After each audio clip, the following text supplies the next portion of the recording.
आज हम आपके सामने एक बहुत बड़ी कथा कहने वाली है, जो खास भगवान महावीर के उपस्थिति में बनी हुई कथा है। भगवान महावीर जब बिहार प्रांत में विचरण कर रहे थे, उस समय की बात है कि वहाँ पर राजगृही नगरी पहले आज की जैसी बम्बई है, वैसे पहले राजगृही इतनी बाजार पेट से भरी हुई और इतनी धूमधाम से भरी हुई नगरी थी। आज तो वहाँ सब बंजर हो गया है, पर तब उस समय ऐसा था। उस समय उस राजगृही नगरी में गोभद्र नाम के सेठ रहते थे और सेठानी का नाम था भद्रा सेठानी। दोनों बड़े धार्मिक, हर बात धर्म ध्यान की करना या नहीं करना, हर त्योहार धर्म का करना या नहीं करना, भगवान महावीर की भक्ति यानी भक्ति, इस तरह से बहुत ज़्यादा धार्मिक थे। और उनके यहाँ पर पुत्र का जन्म हुआ। पुत्र का जन्म हुआ जो इतना भाग्यवान पुत्र था कि उसको हो करके 32 स्थानों से सगाई आई। 32 जो इकलौती बेटियां थी, अपने बाप की इकलौती बेटियां थी, ऐसे 32 माँ बाप ने शालीभद्र के लिए प्रपोजल भेजा कि हमारी बेटी आपके बेटे के लिए हम आपके घर में भेजना चाहते हैं। इस तरह से उनका जन्म में तब से ही उनको पुनवानी का उदय इतना ज़बरदस्त था और 32 लड़कियों से उनकी शादी हुई। जब वो 15-16 साल के हुए तो 32 लड़कियों के साथ उनकी शादी हो गई। और शादी होने के बाद इधर पिताजी का अचानक स्वर्गवास हो गया, गोभद्र सेठ जी का स्वर्गवास हो गया। स्वर्गवास हो गया पर बेटे का लाड़ करने की मन में रह गई। मेरा इकलौता बेटा, मेरा इतना मन्नत मानने के बाद बना हुआ लड़का, और मैं उसके कोई लाड़ नहीं कर सका। मेरे घर में ऐसी ऐसी 32 लड़कियाँ आई, उनका मैंने कोई लाड़ कोड़ नहीं किया, और वे धर्म बहुत किया था, इसके लिए देवलोक में गए थे। कहाँ गए थे? देवलोक में गए थे। और देवलोक में आदमी चाहे सो कर सकता है, इंद्र की परमिशन मिल जाने के बाद, और ऐसे ऊंचे आत्माओं के परमिशन का भी ज़रूरत नहीं पड़ती। तो वहाँ देवलोक में जाने के बाद उनको लगा मेरी बहुओं का लाड़ मैंने तब नहीं किया, अब लाड़ करूँगा। इस तरह से वो क्या करते थे, रोज़ की 32 पेटियाँ गहने और कपड़े की उनके भंडागार में भेज देते थे। अदृश्य रूप से देवी देवता, अपन व्याख्यान करते हैं ना, यहाँ भी देवी देवता आके बैठते हैं, व्याख्यान सुनते। जहाँ अच्छी बात होती है वहाँ देवी देवता आ ही जाते हैं। तो देवता क्या करते, रोज़ की 32 पेटियाँ वहाँ पर उनके भंडागार में, जहाँ उनकी तिजोरी आदि सारा जोखिम का सामान रखा हुआ होता था, वहाँ 32 पेटियाँ वहाँ निर्माण हो जाती थी। और दास दासी आके कहते थे, महाराज 32 पेटियाँ आई है, 32 पेटियाँ आई है। वे 32 पेटियाँ खोल के देखे तो उनके अंदर इतने बढ़िया कपड़े और इतने बढ़िया गहने होते थे। रोज़ उनके घर में 32 पेटियाँ आने लग गई। 33 शालीभद्र, और एक पेटी बेटा के बेटे के लिए आती, 33वीं पेटी। ऐसी 32 पेटियाँ गहने कपड़ों की आती थी और 33वीं पेटी अपने बेटे के लिए, शालीभद्र के लिए कपड़ों की आती थी। इस तरह से रोज़ उनके घर में गहने और कपड़े आने लग गए। उधर क्या हो गया, राजा श्रेणिक राजगृह में राज करते थे। राज करते थे तो वे समझते थे सारा जनता का पैसा है, जनता का पैसा सोच समझ के खर्चा करना चाहिए, बिना मतलब खर्चा नहीं करना चाहिए, ऐसा उनका भाव रहता था। तो उनके यहाँ पे एक व्यापारी आया जो रत्न कंबल लेके आया। रत्न कंबल यानी सोने की तार में गुथा हुआ हीरा जवाहरात, ऐसी कंबलें बनाई थी उसने। सोने की तार में हीरे जवाहरात गुथे हुए ऐसी उसने कंबलें बनाई थी। और कंबल बेचने के लिए वो राजगृह में आया। राजगृह में आया तो सबसे पहले कहा जाएगा, राजा के दरबार में गया। राजा के दरबार में गया, राजा ने सारा माल देखा और कहा भाई इसकी कीमत क्या है। तो उसने कहा एक शाल की कीमत 1.25 लाख सोना मोहरा है। कितनी है? 1.25 लाख सोना मोहरा है। थोड़ा कम कर आवाज़। तो 1.25 लाख सोना मोहरा, अरे बाप रे, मेरी जनता का पैसा है ये, और इसको मैं ऐसे कैसे उठा दूँ। और उधर तो राजा श्रेणिक की रानी थी, रानी चेलना। चेलना ने ऊपर से शॉल देखी थी, राजा को बता रहे थे, वो शॉल देखी, फटाफट नीचे उतर के आ गई वो, और नीचे उतर के आके कहने लग गई, महाराजा मेरे लिए एक शाल खरीदी करो। क्या कहा? मेरे लिए एक शाल खरीदी करो। राजा ने कहा खाली ओढ़ने भर के लिए उसका काम उपयोग होने वाला है, उसके लिए मैं जनता के 1.25 लाख सोना मोहरा खर्च नहीं कर सकता, मैं ये शाल ले नहीं सकता। उस व्यापारी को कह दिया, भैया तुम और कहीं जाओ, हम तो तुम्हारी खरीदी करेंगे नहीं। बेचारे ने गट्ठर बांधा, कंधे पे लिया और वापिस जाने लग गया, उदास हो गया और जाने लग गया। तो उसका चेहरा उदास था, और एक घर की दासी वहाँ से दौड़ती हुई जा रही थी। तो दासी ने देखा हमारी राजगृह में कोई व्यापारी आवे और उसका चेहरा उतरा हुआ हो, ऐसा हो नहीं सकता।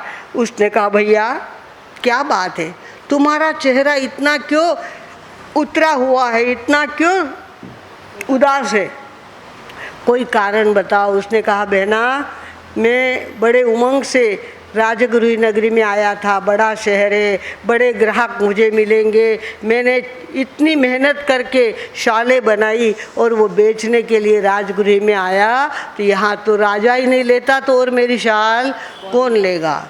उसने कहा, ऐसी क्या बात है, हमारे सेठ बहुत बड़े दिलदार सेठ है, और उनकी सेठानी है माता भद्रा माता है, वो तो किसी को नाराज ही नहीं करती। चलो हमारे घर, जहाँ वो काम करती थी उस घर में उसको व्यापारी को लेके आई।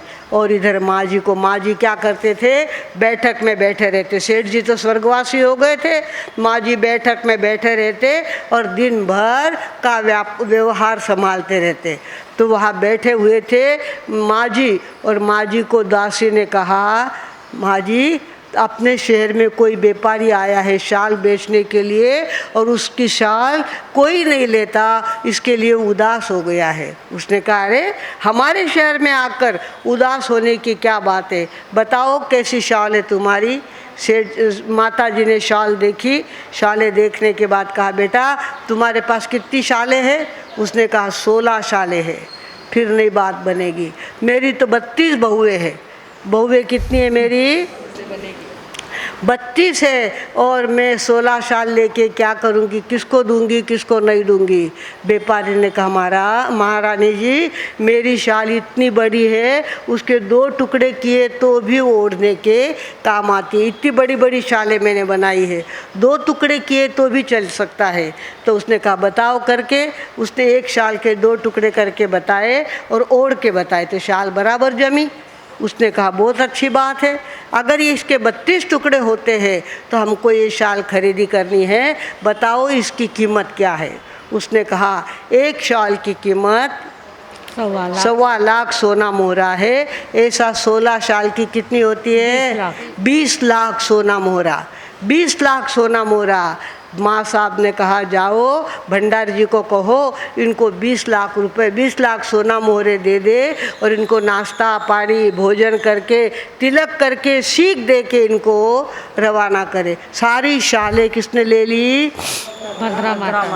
भद्रा माता ने सारी शालें ले ली, और व्यापारी चला गया सीख लेकर के, नाश्ता पानी करके, पैसे कैश लेकर के वो चला गया।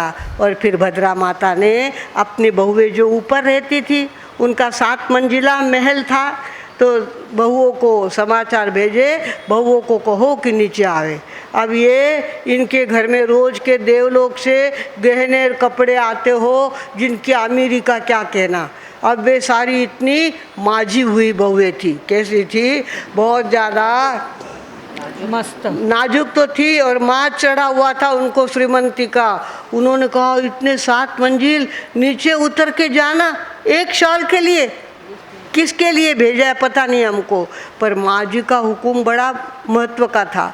माँ जी ने बुलाया और नहीं जाए ऐसा हो नहीं सकता। माँ जी का हुक्म सर्वे सर्वा चलता था। माँ साहब ने बुलाया कहने के बाद सभी ने अपना मुंह तो टेढ़ा किया, पर सारी धीरे धीरे नीचे उतर के माँ जी के पास आई। माँ जी के पहले पैर छुए, अपना पल्ला आगे लिया, पैर छुए और उसके बाद माँ जी ने कहा लाइन से खड़े रहो, आज तुम्हें मुझे इनाम देना है, इनाम देना है। वो सारे 32 शालों का गट्ठर वहाँ बैठा वो खड़ा किया हुआ था। वो क्या किया, माँ जी एक एक शाल एक एक बहू को देती गई, एक एक बहू बाजू में सरकती गई। ऐसी 32 शाल माँ जी ने 32 बहुओं को बांट दी। उसने बड़े प्रेम से, बड़े उत्साह, 1.25 लाख की एक शाल थी, वो कुछ सामान्य शाल नहीं थी। अब शाल लेकर के ये बहुएं ऊपर चलने लग गई तो कहने लगे देखो क्या फालतू बात थी, एक टुकड़ा देना था उसके लिए हमको इतना 6 मंजिल नीचे उतारा और वापस इतना ऊपर चढ़ना पड़ेगा हमको। माँ जी की तो साठी और बुद्ध नाटी है, बोले कुछ भी करते हैं, जो मन में आए वो करते हैं। अब इस शाल के बिना हमारा कुछ अटका हुआ था क्या? ये शाल देने के लिए हमको नीचे बुलाने की क्या ज़रूरत थी? वो तो एक ने कहा अरे बड़ों ने दिया है ना, उसकी इज्जत करनी चाहिए। बड़ों ने दिया उसकी इज्जत करेंगे।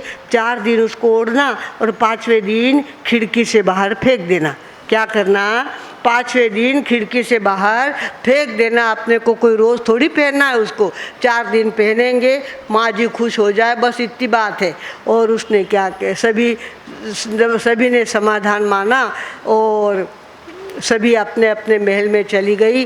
4 दिन तक उन शाल को ओढ़ती रही और उसके बाद 5वें दिन स्नानागार में गई। स्नान करने के बाद क्या कर दिया, वो शाल खिड़की से नीचे फेंक दी। सभी बहुओं ने, सभी 32 बहुओं ने वो शाल क्या कर दी, खिड़की से बाहर फेंक दी। सवेरे मेहतरानी झाड़ू लगाने के लिए आई तो उसको कचरा क्या मिला, बस 20 लाख की शालों का कचरा मिला, हीरे जवाहरात की शालों का कचरा मिला, सोने की तारों का शाल मिली उनको।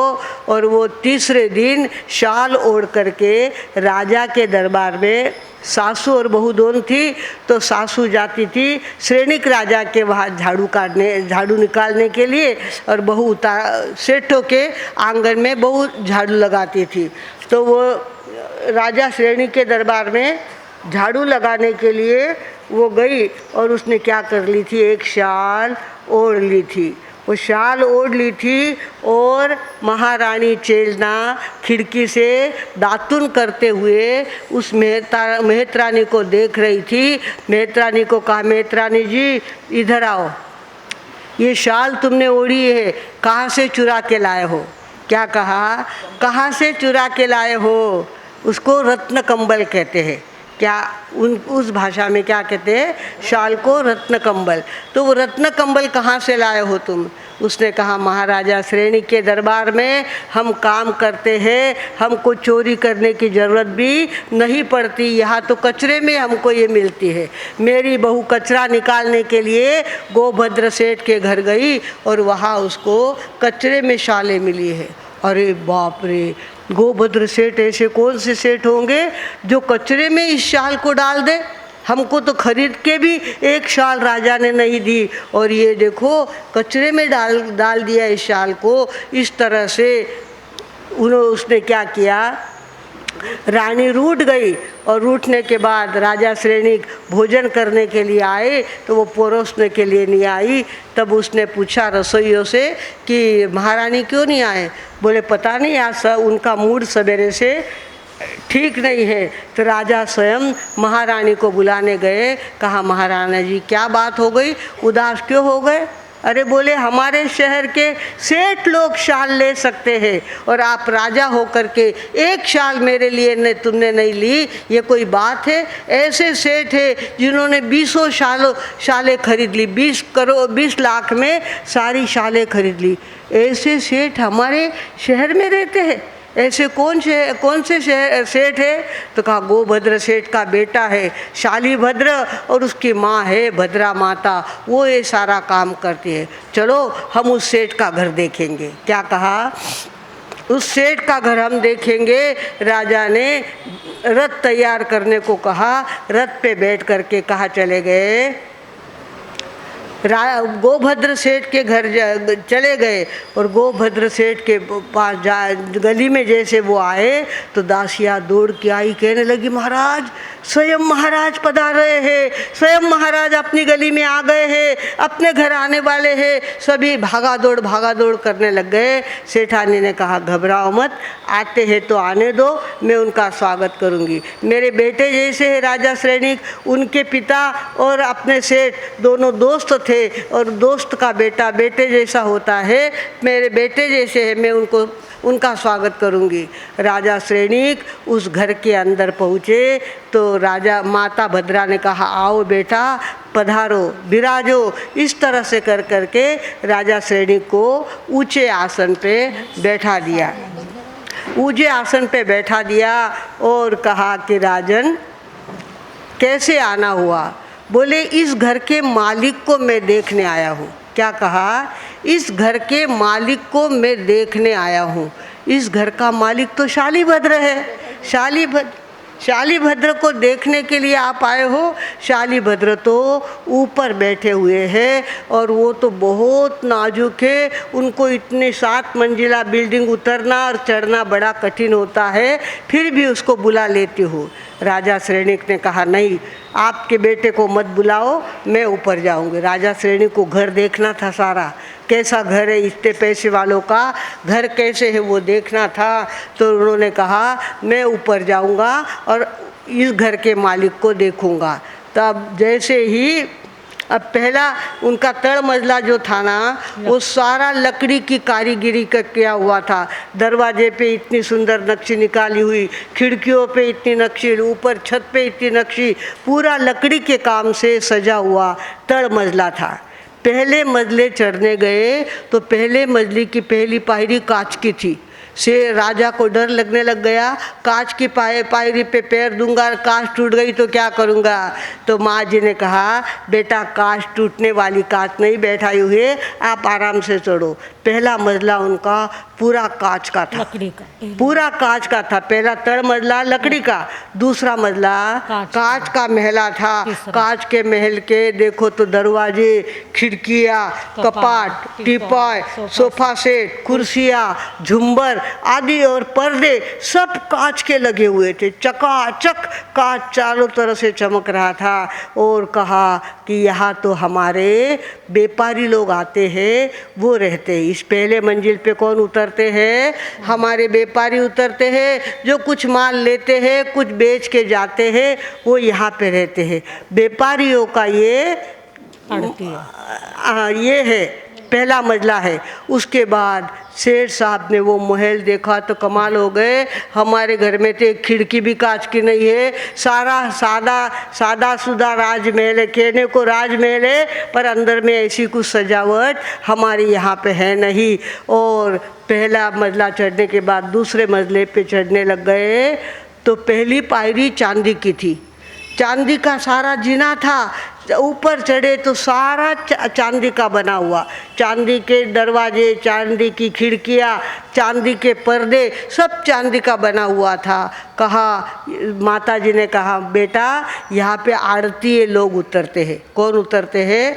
आड़ती, व्यापार में आड़तीय होते हैं ना आपके, आरती यहाँ पे उतरते हैं। उनके उतरने की यह व्यवस्था की गई। तड़ मंजिली में तो नौकर चाकर रहते हैं और ऊपर हमारे मेहमान उतरते हैं। इस तरह से दूसरा मंजिला राजा ने देखा तो राजा दंग रह गए। अरे बाप रे, सेठ जी के घर इतना वैभव, इतना वैभव। और उसके बाद तीसरी मंजिल चढ़ने लग गए तो पहली पायरी सोने की थी और पूरा जीना सोने का था और पूरा ऊपर तीसरी मंजिल पे चढ़े तो सारा सोने का सजा हुआ सारा महल था, सारे दरवाजे खिड़कियाँ सब कुछ सोने का सजा हुआ था। और इस तरह से सजे हुए सोने के महल को जब उन्होंने देखा तो कहा, यहाँ माँ जी ने कहा यहाँ पर विशेष मेहमान आते हैं, वो उतरते हैं। आप जैसे लोग आते हैं उनको बैठने की व्यवस्था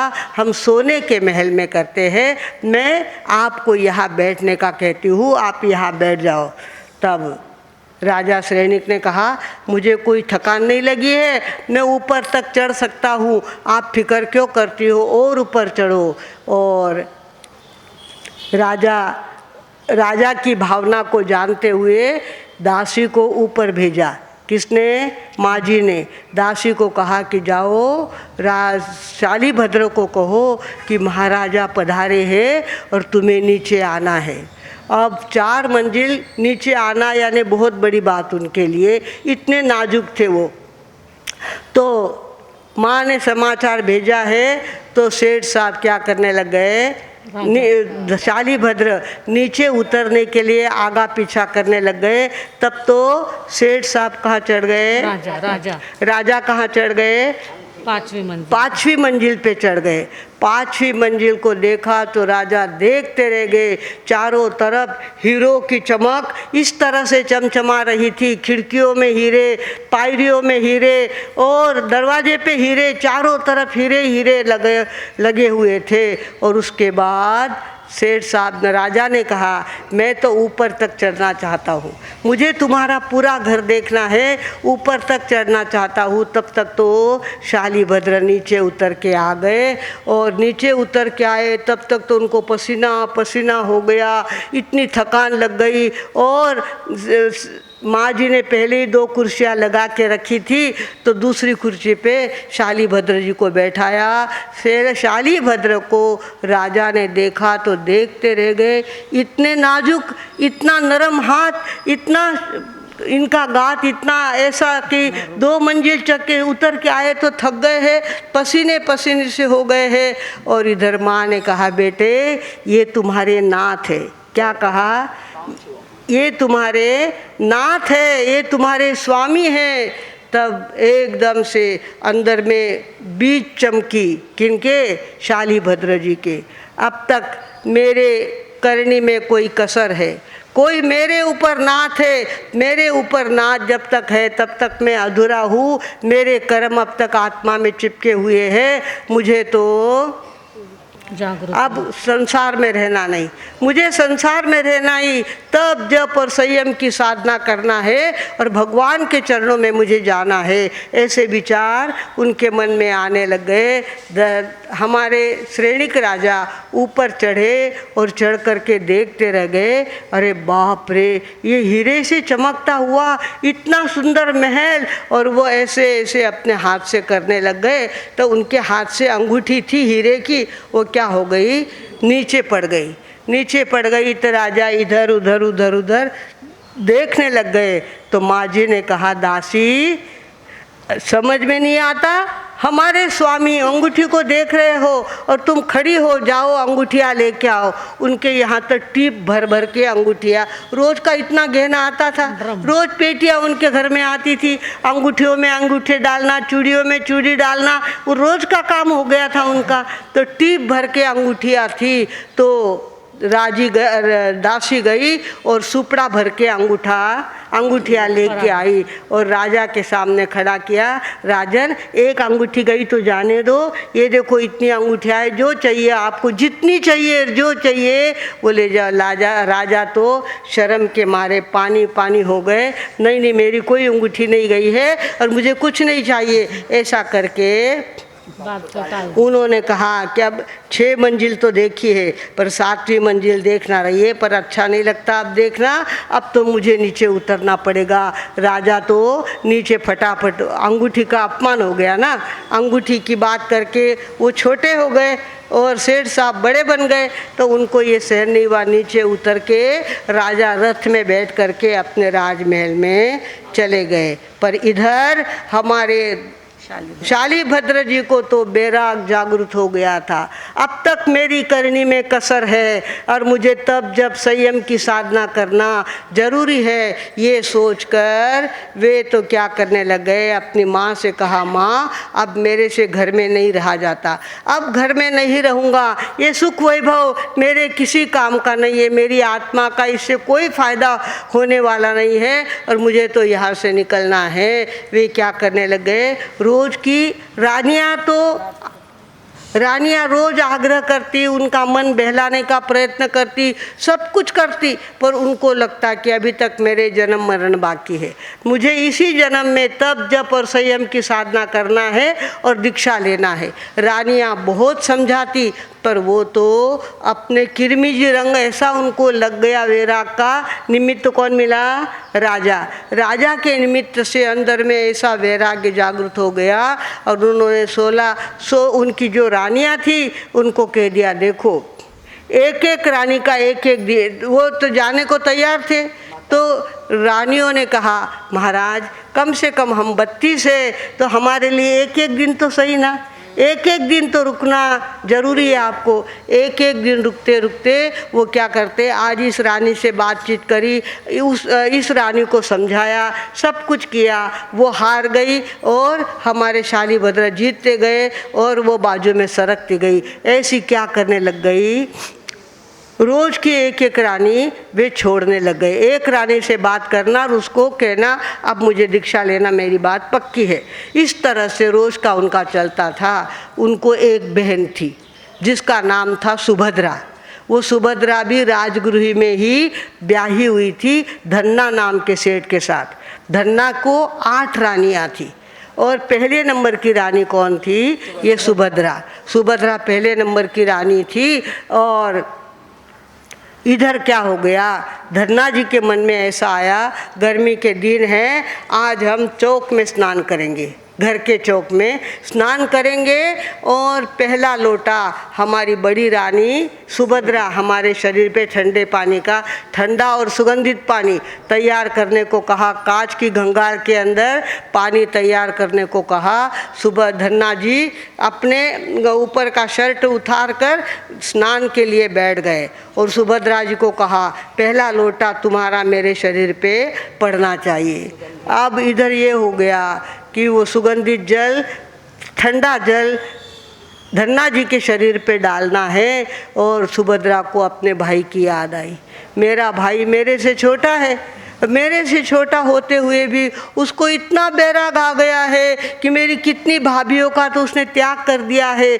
कुछ भाभियाँ बची है, उनका त्याग करने के बाद वो तो भगवान महावीर के चरणों में जा कर के दीक्षा लेने वाला है। अपना भाई, हमारे ससुराल आने के बाद हमारी बहनों को भाई के प्रति बहुत प्रेम जागृत होता है। पियर में रहती है तब तक लड़ती है, पर ससुराल में आने के बाद ध्यान में आता है भाई जी को भाई, धनी जी को धनी, एकदम से याद आता है उनको और वे भाई के प्रति बहुत ज़्यादा प्रेम से भर जाती है। तो इसको क्या हो गया, भाई की बहुत याद आई और उसके आँखों में से पानी आने लग गया। लोटा डालने के पहले उसके आँख का आंसू धन्ना जी के पीठ पे पड़ा। धन्ना जी के पीठ पे आंसू पड़ा तो गर्म लगा। धन्ना जी को लगा ठंडा स्पर्श होगा, तो बीच में गर्म स्पर्श क्यों आया। पीछे मुड़ के देखा, अरे सुभद्रा की आंख में आंसू, क्या बात है। तो कहा, क्या बात है, क्यों तुम्हारे आँख में आंसू है, किसी ने तुमको कुछ दुखाया है, किसी ने कुछ बोला है, क्या बात हुई है, कहो। सुभद्रा कुछ भी कहने को तैयार नहीं थी, फिर भी ज़बरदस्ती धन्ना सेठ ने कहा, जब तक तुम अपने रोने का कारण मुझे बताओगी नहीं तब तक मैं स्नान करूँगा नहीं, तुम्हारे हाथ का लोटा मेरे पीठ पे लूँगा नहीं, तुम बताओ क्यों रो रही हो। तो आखिर सुभद्रा को बताना पड़ा कि मेरा भाई रोज की एक एक भाभी को छोड़ता जा रहा है, रोज की एक एक भाभी को छोड़ता जा रहा है। तो धन्ना और शालीभद्र तो साड़ा बहनों ही हो गए ना। तो धन्ना जी ने साड़ा की क्या करी, टिंगल उड़ाई, मस्करी की और कहा, अरे बैराग आ गया है, त्याग बन को भाग गया है और एक एक औरत को छोड़ता है, एक एक मेरी सड़ाई को छोड़ता है, ऐसी क्या बात है? तुम्हारा भाई तो कायर है, छोड़ना है तो कैसा छोड़ना चाहिए? एक साथ सबको छोड़ देना चाहिए। अब भाई के बारे में कोई बोले ससुराल में तो हमारी बहनों को सहन होता नहीं है। उसने कहा, स्वामी कहना बड़ा सरल है, करना बड़ा कठिन है। आप तो उससे बड़े हो, उससे बड़ी मैं हूँ, मेरे से बड़े आप हो, और आपको तो रोज का एक नया शौक जागृत होता है। आज क्या तो बोले चौक में बैठ करके ठंडे पानी से स्नान करेंगे। आधी उम्र आपकी हो गई है और अब तक ठंडे पानी का स्नान करने का आपके मन में विचार आ रहा है, शौक जाग रहा है। इस तरह से धन्ना जी ने ये शब्द सुना तो धन्ना ने कहा, अरे ऐसी क्या बात है, तुम इतना ज़्यादा हमको कमज़ोर मत समझो। खटाक से ऊपर ऊंचे उठ गए। बैठे थे किस पर? चौकी पर। चौकी पे बैठे हुए थे, चौकी से ऊपर उठ गए। अभी तक स्नान का तो पत्ता ही नहीं है और ऐसे उठ करके खड़े हो गए। कहने लग गए, देखो शाह पुरुष बोले नहीं, बोले तो कर देत, दक्षिण में हाँ आवे नहीं, आवे तो भर देत। मैं बोला हूँ तो करके दिखा सकता हूँ। तुम्हारे भाई को एक एक औरत छोड़नी पड़ती है, मैं अपनी 8 महारानियों को एक साथ छोड़ने को तैयार हूँ। उठ के खड़े हो गए, कहने लग गए, तुम मेरी सारी बहनें हो और मैं तुम्हारा भाई हूँ। आज से तुम्हारा हमारा संबंध पक्का कच्चा हो गया है और अब हम भगवान महावीर के चरणों में जाएंगे और दीक्षा लेंगे। अब बेचारी सुभद्रा के तिकटे बोलने बैठी में फालतू भाई तो कभी 4-6 महीना હું એકદા मिलतो और मारो रोज मानो जिकारा साथे संबंध आए, वे उठने उभा रहेगा। अब क्या करे? वो बहुत माफ़ी मांगती है, मेरी गलती, मुझे माफ़ करो, मैंने गलती से बोल दिया है, ऐसा कुछ नहीं है, आप वापस बैठ जाओ। कहते हैं बैठने के लिए धन्ना उठा नहीं है, वो तो सीधे ऐसे ही बिना शर्ट पहने ही रथ में जा कर के बैठ गए और कहा, तुम्हारे आलसी भाई को जगाऊंगा। आलसी भाई मतलब शालीभद्र के पास गए और बाहर से ही कहने लगे, ओ शालीभद्र, क्या एक एक को छोड़ते बैठे हो? चलो नीचे, भगवान के पास जा कर के हम दीक्षा लेंगे, साला बहनों ही दीक्षा लेंगे। शालीभद्र तो ऐसे ही नीचे उतर के आ गए। दोनों रथ पे बैठे तो चुपचाप उनकी माँ भी क्या हो गई, पीछे रथ पे बैठ गई। और रथ कहाँ चला? जहाँ भगवान महावीर का समोशरण लगा हुआ था, भगवान महावीर विराजमान थे, वहाँ ये रथ जा कर के पहुँचा। भगवान महावीर का व्याख्यान पूरा हुआ। उसके बाद भद्रा माता ने कहा, गुरुदेव आपको तो बहुत लोग बहुत कुछ बहराने वाले हैं और देने वाले हैं, पर ये माँ भी अपना इकलौता बेटा और इकलौता जवाई आपको बहराने के लिए आई है। क्या कहा? एकुल तो एक बेटो और एकुल तो एक जवाई, दोया ने थाना सेवा में देवने आई हूँ, इनको बहराने के लिए मैं आई हूँ। और कहते हैं धन्ना और शालीभद्र जी की दीक्षा वैभारगिरी पर्वत, राजगृही नगरी का जो वैभारगिरी पर्वत है वहाँ पर उनकी दीक्षा हुई। उसके मतलब तल में दीक्षा हुई, जहाँ भगवान महावीर का समोशरण लगा हुआ था वहाँ दीक्षा हुई। और दीक्षा होते ही सारा बहनों ने कहा, गुरुदेव हमारा तो दमदार और बेड़ा पार हो ऐसा मार्ग हमें चुनना है। हम दोनों तपश्चर्या करना चाहते हैं। तपश्चर्या चालू करी। तपश्चर्या करते करते उनके दोनों के शरीर ऐसे हस्ती पंजर हो गए और उन्होंने भगवान से कहा कि अब हमको संथारा लेना है। हम वैभारगिरी पर्वत पे जाकर के संथारा लेना चाहते हैं। वहाँ दोनों साड़ा बहनों ही चले गए और पादोपगमन संथारा कहते हैं उसको। कौन सा संथारा? मतलब पेड़ गिर जाता है, गिरने के बाद वो हिल सकता है क्या? नहीं हिलता। ऐसे आदमी का शरीर नीचे बिछोने पे पड़ गया, फिर वापस हिलने का नाम नहीं लेता। ऐसा हाथ तो ऐसा ही हाथ रहेगा, ऐसा हाथ तो ऐसा ही हाथ रहेगा, उंगलियां भी हिलाना नहीं। उसको पादों को बवन संथारा कहते हैं। वो संथारा दोनों ने ले लिया और दोनों जंगल में सो गए। उधर माँ को लगा कि हमारे भगवान विहार करते करते वापिस राजगृह नगरी में आए हैं, हमें दर्शन को जाना चाहिए। वे दर्शन को गए तो ध्यान कहाँ होगा, अपना बेटा और अपना जवाई कहाँ है ये देखने का बुढ़िया को बहुत मन में था। उसने भगवान को पूछा, गुरुदेव मेरे जवाई और मेरा बेटा कहाँ पे है, मैं उनके दर्शन करना चाहती हूँ। तो उन्होंने कहा वो तो वैभारगिरी पर्वत के ऊपर संथारा लेकर के सो गए हैं।